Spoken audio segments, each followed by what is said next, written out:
अथ भूगोलाध्यायः। श्लोक 1।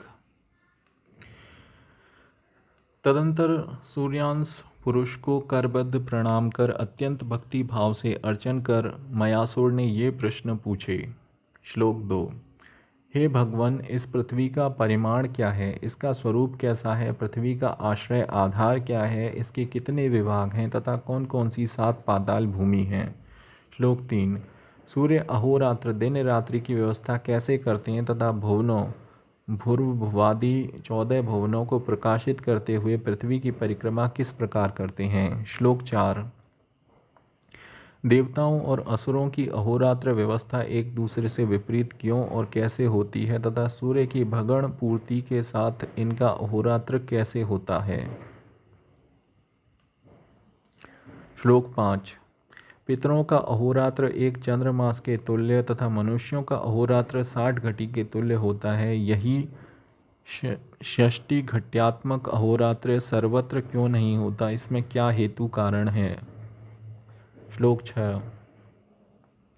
दिन वर्ष मास और होरा के स्वामी समान क्यों नहीं होते, नक्षत्र मंडल ग्रहों के साथ साथ कैसे भ्रमण करते हैं तथा इसका आधार क्या है। श्लोक 7।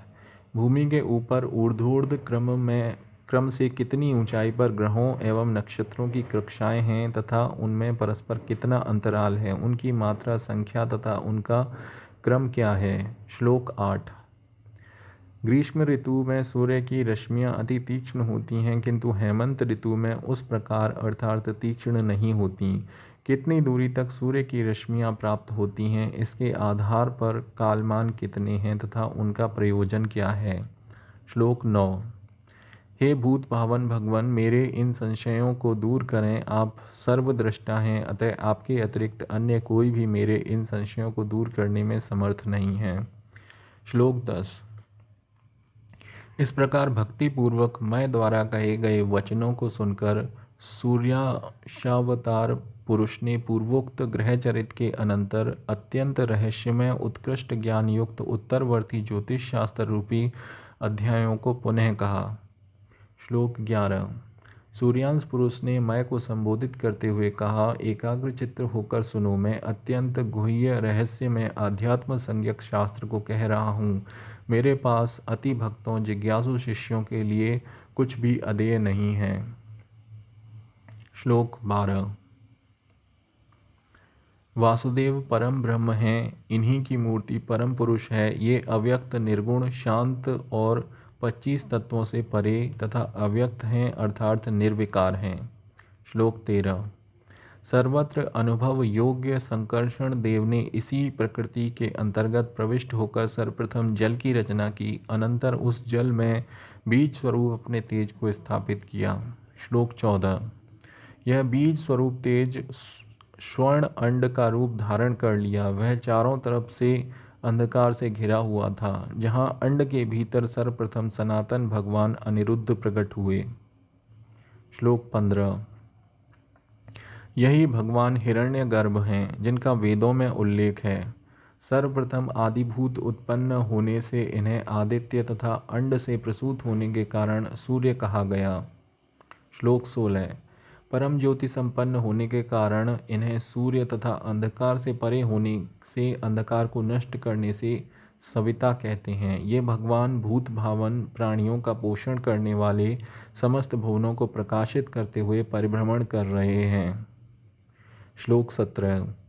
यही भगवान प्रकाश की आत्मा हैं, यही अंधकार का नाश करने वाले हैं, ये ही महत तत्व के रूप में विख्यात हैं। ऋचाएँ ऋग्वेद इनका मंडल है, सामवेद इनकी रश्मियाँ हैं तथा यजुर्वेद इनकी मूर्ति है। यही भगवान वेदत्रयी के रूप में भी हैं। ये ही काल की आत्मा हैं, काल के कर्ता हैं और स्वयं प्रकाश हैं। सभी प्राणियों की आत्मा हैं, सर्वत्र व्यापी एवं सूक्ष्म हैं तथा सब कुछ इन्हीं में प्रतिष्ठित है। श्लोक 19। विश्वरूपी रथ में संवत्सर वर्ष का चक्र लगाकर तथा छंद रूपी अश्वों को युक्त कर भगवान सूर्य सदैव पर्यटन भ्रमण करते रहते हैं। श्लोक 20।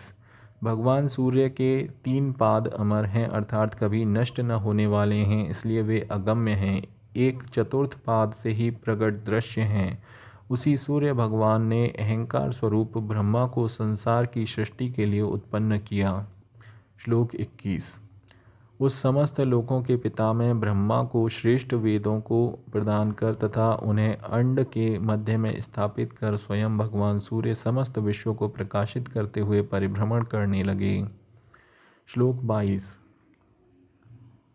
तदंतर अहंकार मूर्ति रूपी ब्रह्मा ने सृष्टि रचना का मन में विचार किया। ब्रह्मा के मन से चंद्रमा की उत्पत्ति हुई तथा नेत्रों से प्रकाशात्मक प्रकाश स्वरूप सूर्य की उत्पत्ति हुई। श्लोक 23। उस ब्रह्मा के मन से आकाश, आकाश से वायु, वायु से अग्नि, अग्नि से जल तथा जल से पृथ्वी की क्रमशः उत्पत्ति हुई। एक एक गुणों को वृद्धि से ये 5 महाभूत कहे गए हैं। श्लोक 24। अग्नि सोमात्मक सूर्य और चंद्रमा की उत्पत्ति हुई, अर्थात अग्नि स्वरूप तेजस पिंड सूर्य की तथा सोम अमृत स्वरूप जलमय पिंड चंद्र की उत्पत्ति हुई। तदंतर क्रमशः तेज अग्नि महाभूत से मंगल, भू पृथ्वी से बुध, आकाश से बृहस्पति, जल से शुक्र तथा वायु से शनि की उत्पत्ति हुई। श्लोक 25। इस प्रकार ब्रह्मा जिनके वशीभूत समस्त सृष्टि है, उन्होंने अपने आप ब्रह्मांड को 12 भागों में विभक्त कर दिया जो राशि संज्ञक हुए, तथा पुनः उस ब्रह्मांड को 27 भागों में विभक्त किया तो वे नक्षत्र संज्ञक हुए। श्लोक 26।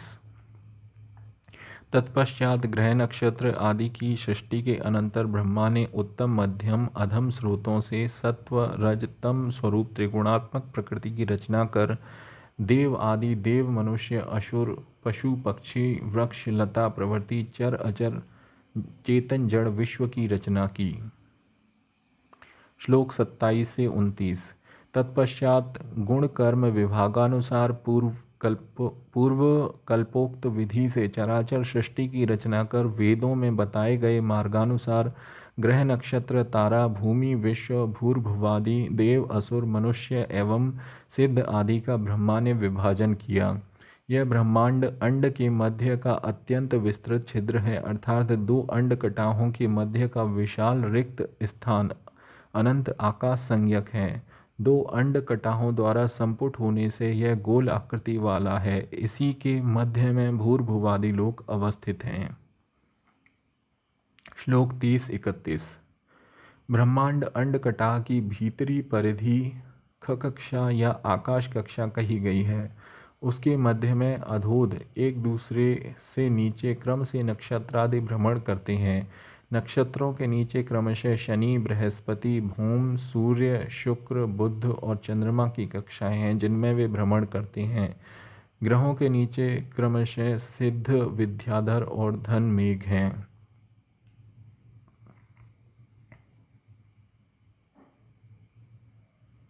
श्लोक 32।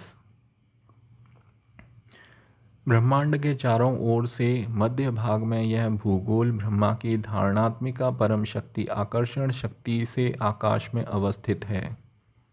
श्लोक 33।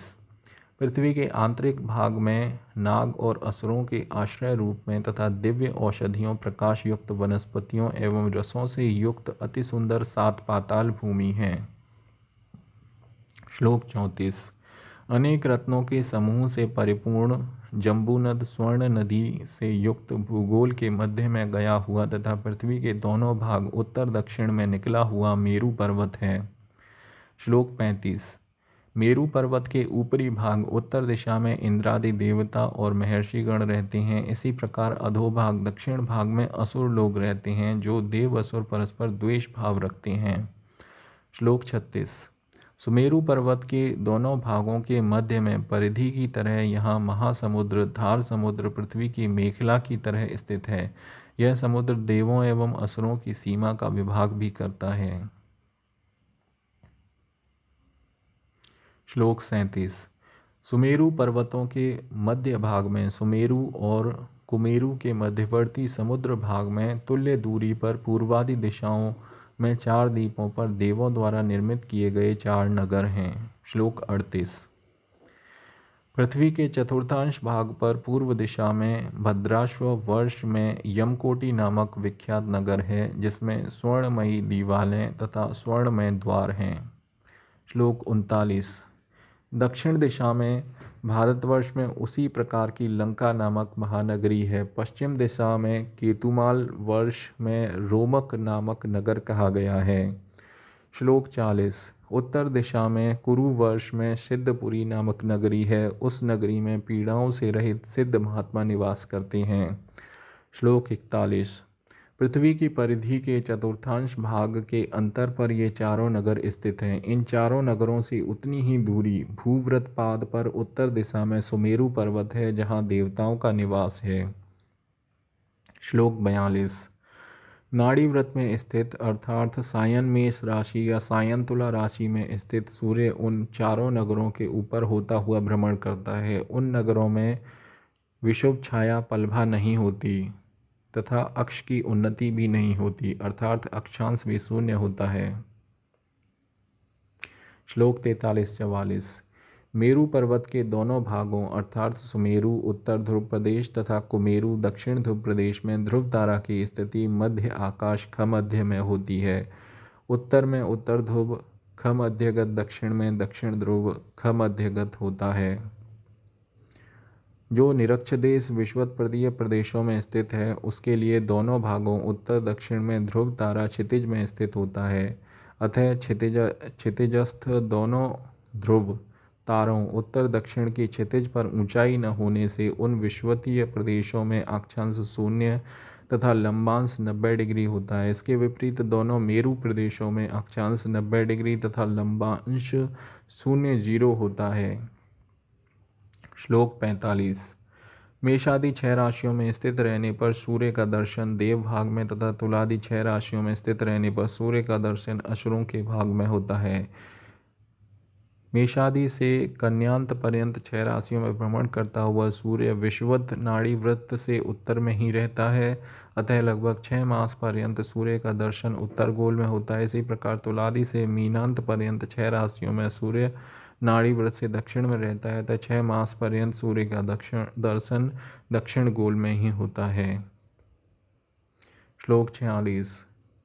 उक्त कारणों से मेष से कन्या पर्यंत सूर्य के देव भाग में क्षितिज से ऊपर तथा खमध्य के आसन्न रहने से उत्तर गोल में सूर्य की रश्मियाँ तीव्र होती हैं, जिससे ग्रीष्म ऋतु में उत्तर गोल में गर्मी ऊष्मा होती है। इसी प्रकार तुलादि 6 राशियों में दक्षिण गोल में सूर्य के रहने से हेमंत ऋतु में गर्मी होती है। इससे विपरीत स्थिति अर्थात उत्तर गोल में हेमंत ऋतु में शीत तथा दक्षिण में ग्रीष्म ऋतु में शीत सर्दी होती है।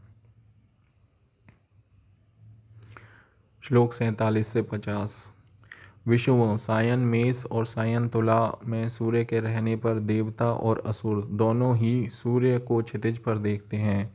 इनके दिन और रात एक दूसरे से विपरीत होते हैं। दोनों मेरु स्थानों ध्रुवों से 90 डिग्री पर होने से नाड़ी वृत्त ही ध्रुवों का क्षितिज होता है। विषुवस्त सूर्य नाड़ी वृत्त के ही धरातल में होता है, अतः देवता और असुर सूर्य को क्षितिज वृत्त में ही देखते हैं। सायन मेषादि बिंदु देवों उत्तर गोल के लिए सूर्योदय काल होता है तथा सायन तुलादि बिंदु दक्षिण गोल असुरों का सूर्योदय काल होता है। मेषादि में सूर्य उदित होकर उत्तरोत्तर 3 राशियों में मेष से मिथुन तक भ्रमण करता हुआ मेरुवासी देवों के दिन का पूर्वार्ध पूर्ण करता है तथा कर्क आदि 3 कर्क सिंह कन्या राशियों में भ्रमण करता हुआ दिन के उत्तरार्ध को पूर्ण करता है। इसी प्रकार तुलादि से धनुरंत तक असुरों का पूर्वार्ध तथा मकरादि से मीनांत तक दिन का उत्तरार्ध होता है। इसलिए दोनों के दिन और रात्रि एक दूसरे से विपरीत होते हैं। सूर्य का एक भगण राशि चक्र परिक्रमा पूर्ण होने पर देवताओं एवं असुरों का एक अहोरात्र होता है। श्लोक 51। देवताओं एवं असुरों का दिनार्ध मध्याह्न एवं रात्यार्ध मध्य रात्रि अयनों के अंत में एक दूसरे के विपरीत होते हैं, अर्थात उत्तरायण सायन मिथुन के अंत में सूर्य के रहने पर देवों का मध्याह्न और असुरों की मध्य रात्रि तथा धनुरंत में असुरों का मध्याह्न और देवों की मध्य रात्रि होती है। देवता और असुर एक दूसरे की अपेक्षा अपने को ऊपर स्थित मानते हैं तथा दूसरे को अपने से नीचे की ओर मानते हैं। श्लोक 52। समसूत्र में स्थित अन्य लोग भी अपने से दूसरों को नीचे स्थित समझते हैं। भद्राश्व वर्ष और केतुमाल वर्ष में स्थित लोग एक दूसरे को अपने से नीचे मानते हैं।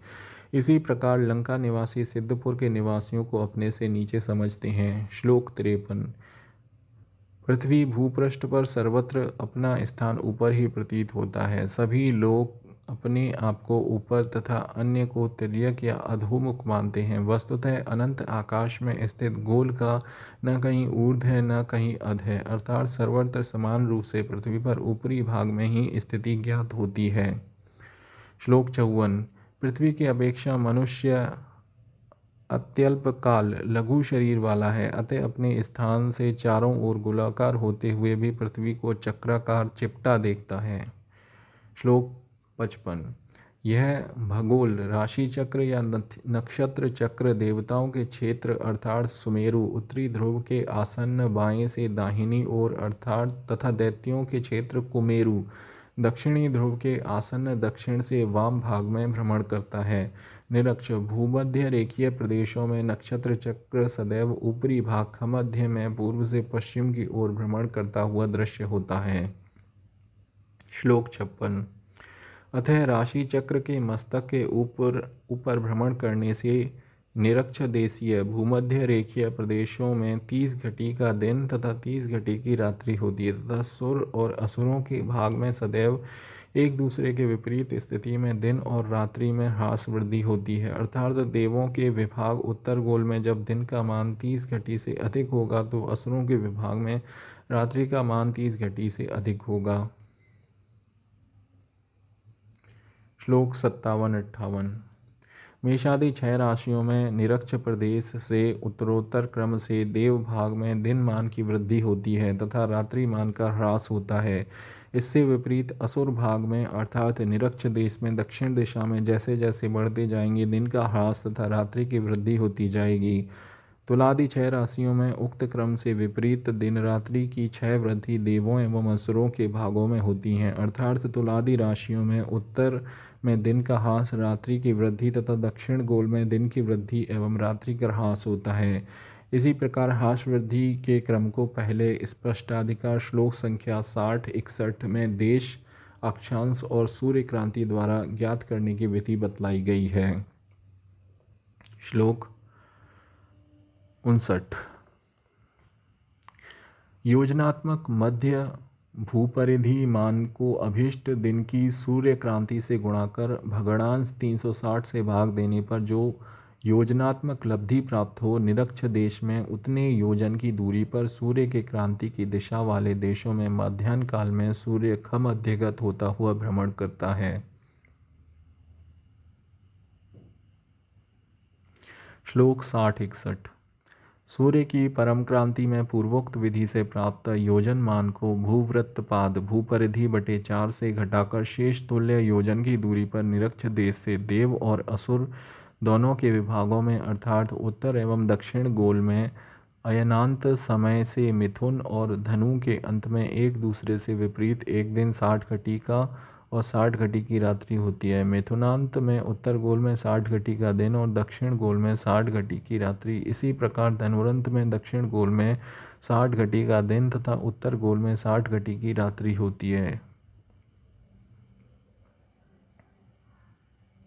श्लोक 62।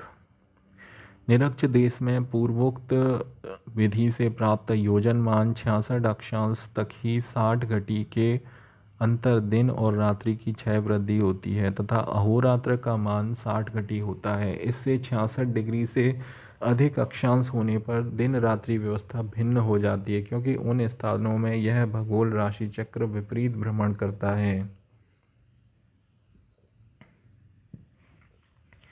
श्लोक 63-64।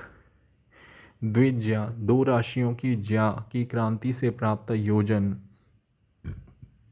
श्लोक 59 के अनुसार मान को भूवृत्तपाद परिधि बटे 4 से घटाने पर जो शेष योजन हो, निरक्ष देश में उतने योजन पर देव भाग में उत्तर गोल में धनु और मकर राशि स्थित सूर्य दृश्य नहीं होते। परिणामतः 2 मास रात्रि रहती है।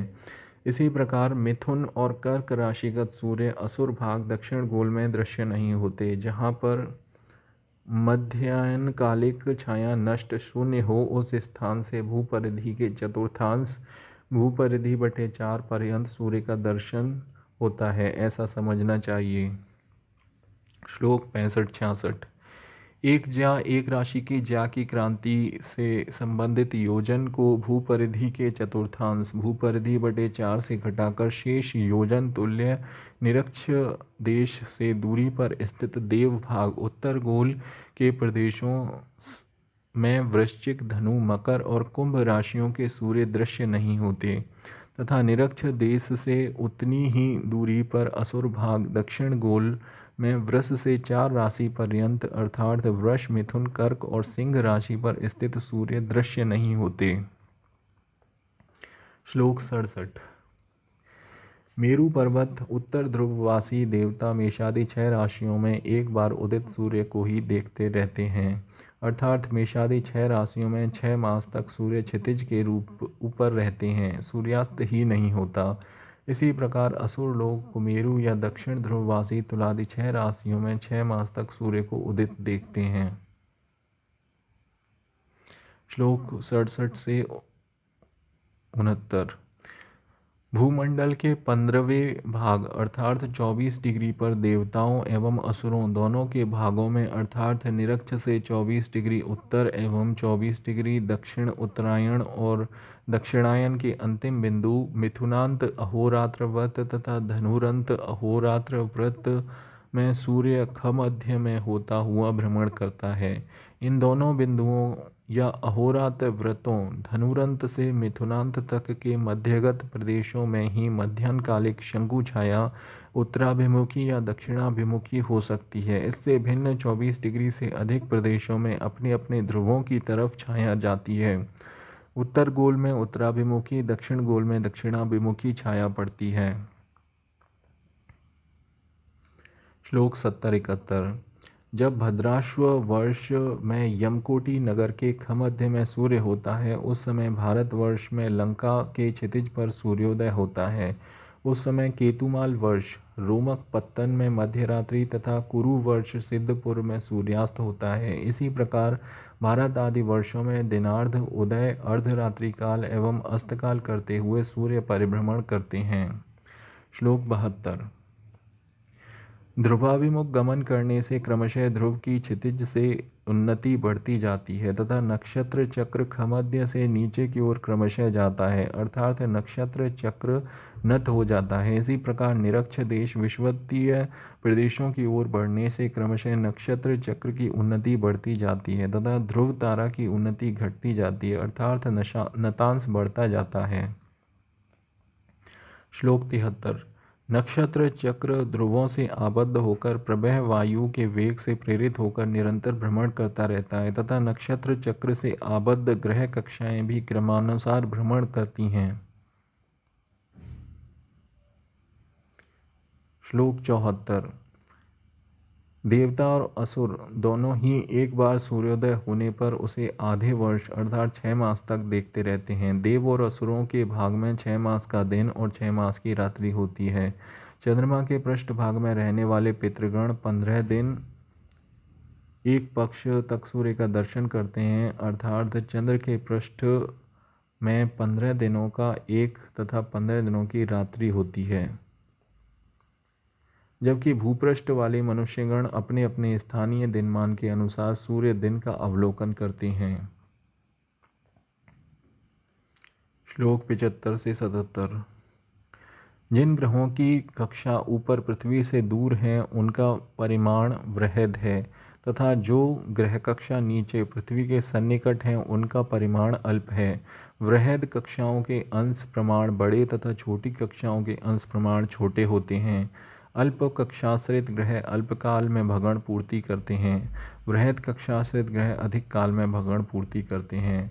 अल्प कक्षाश्रित चंद्रमा समान काल में अधिक भगण 360 का चक्र पूर्ण करता है, जबकि वृहद कक्षाश्रित होने से शनि स्वल्प भगण ही पूर्ण कर पाता है। श्लोक 78 से 79। शनि से नीचे के कक्षा क्रम से चौथे चौथे ग्रह क्रमशः वासरों के अधिपति तथा क्रमशः तीसरे तीसरे ग्रह वर्षाधिपति कहे गए हैं। चंद्रमा के ऊर्ध्व क्रम में क्रमशः मासों के स्वामी तथा शनि से अबोध नीचे नीचे क्रम से होरेश ग्रह कहे गए हैं। श्लोक 80। सूर्य के भ्रमण मार्ग अर्थात कक्षा योजन को 60 से गुणा करने पर नक्षत्र कक्षा का मान होता है। उन्हीं योजन प्रमाणों से सभी ग्रहों के ऊपर भमंडल नक्षत्र मंडल भ्रमण करता है। श्लोक 81। कल्पचंद्र भगण एक कल्प में होने वाले चंद्र भगण की संख्या को चंद्र की कक्षा योजन से गुणा करने पर जो गुणनफल होता है उसे ख कक्षा जानना चाहिए तथा उसी सीमा तक सूर्य की किरणें व्याप्त रहती हैं।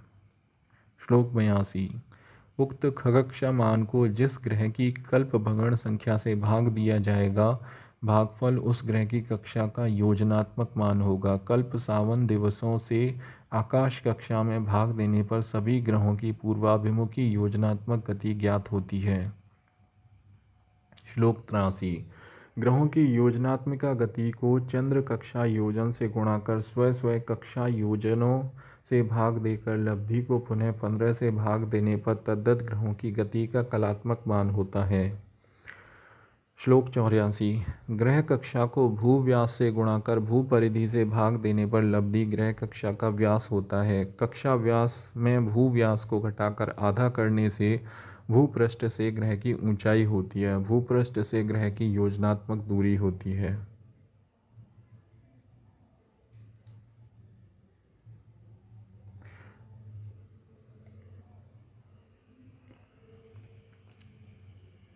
श्लोक 85 से 79। पूर्वोक्त रीति से साधित ग्रहों की कक्षाओं का पृथक पृथक योजनात्मक मान इस प्रकार है। चंद्र कक्षा योजन 324000। बुध शीघ्र केंद्र कक्षा योजन 1043209। शुक्र शीघ्र केंद्र कक्षा योजन 2664637।